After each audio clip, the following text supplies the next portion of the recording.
15 years ago, I uploaded my first video to YouTube and it was pretty awful. Bad audio, bad lighting, no real plan, but I had just enough blind optimism to think someone out there might want to listen to me talk about health and fitness on the internet. Most people didn't, but a few did, and that small decision to start sharing what I knew as a physician quietly changed the trajectory of my career and eventually my life. Now, here's the part that might matter to you watching today. If you're a doctor and you've ever had the thought even once that you might have something worth saying beyond the exam room, because what I'm going to share with you could save you a lot of time and frustration, because what I've learned over the past 15 years on this platform isn't what most people think. Let me give you some context. My name is Richard Kelley. I'm an ER physician with bariatric training and certification as well, an odd combination to some people, I suppose. I live in Austin, Texas. My wife and I ran a fitness and weight management clinic here for many years, but I've spent the last 12 years pretty much full-time in the ER after our weight management clinic closed. I've been in medicine for over 3 decades, and I've been on YouTube for the past 15 years. My main YouTube channel at Richard Kelley MD focuses on health, fitness, and aging well after 50. It's grown to over 36,000 subscribers with multiple videos crossing 1 million views each and a business behind it that quietly developed just based on trust and built over time. And I'm telling you that not to impress you in any way, but because everything I'm going to share with you on this channel comes from me actually having done it. When I first started, I didn't really understand what YouTube was. I thought it was just entertainment media. It's not. YouTube is a search engine with a relationship layer on top. People come here with questions, and if what you know matches what they're searching for, the platform brings you together. Now, think about that for a second. For every patient that has ever sat across from you looking for answers, there are thousands more just like them all across the country, even around the world, who are now searching online for answers to those same questions. And many of them, unfortunately, are finding information from people with a fraction of your knowledge and training. That's the opportunity that YouTube offers, and most doctors never fully see it. The second thing I got wrong about YouTube in the beginning was thinking I needed to be someone else on camera. More energetic, more entertaining, more like people who were already succeeding on the platform. So I wasted time trying to figure that out as well, instead of just being myself. And that cost me some years.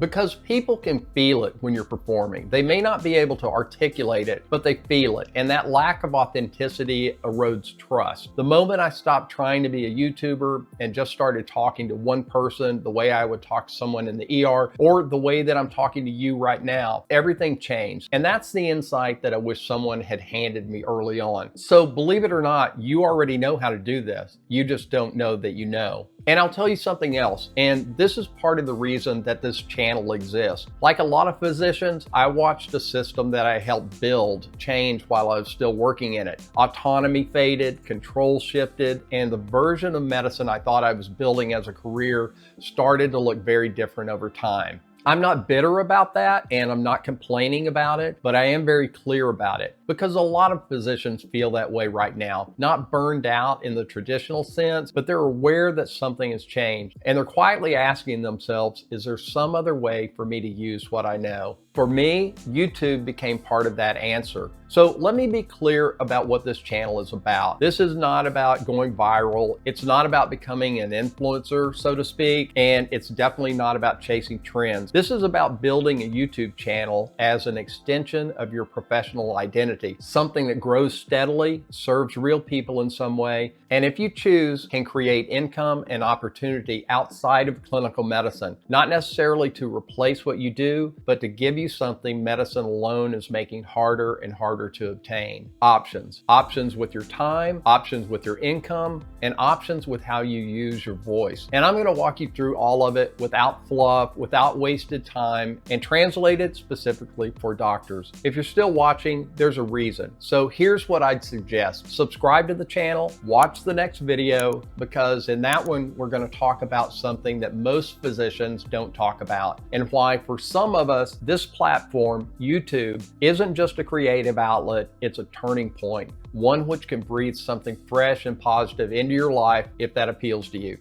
I'll see you there.